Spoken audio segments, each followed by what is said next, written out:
રાજ્યમાં ઠેર ઠેર પેટ્રોલ પંપ પર વાહનની કતારો લાગી. જૂનાગઢ અમરેલીમાં રસ્તો ચક્કાજામ.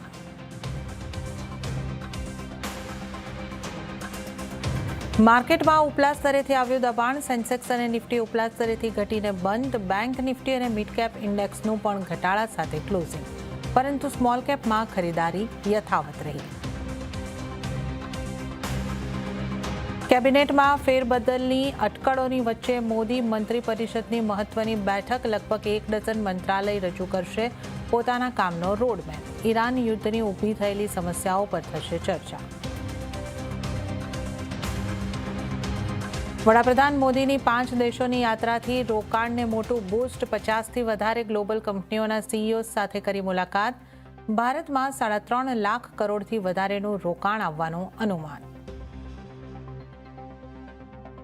ટ્રમ્પનો દાવો. યુએસ અને ઈરાનની વચ્ચે વાતચીત છેલ્લા તબક્કામાં પહોંચી. ઈરાનને પણ પ્રસ્તાવ મળવાની કરી પુષ્ટિ, પરંતુ બંને તરફથી ચેતવણીઓનો દોર હજુ પણ યથાવત. અને કાલથી 2 દિવસ વરસાદની હવામાન વિભાગની આગાહી. કાલે સોમનાથ, અમરેલી, નવસારી, ડાંગ સહિતમાં પડી શકે છે વરસાદ.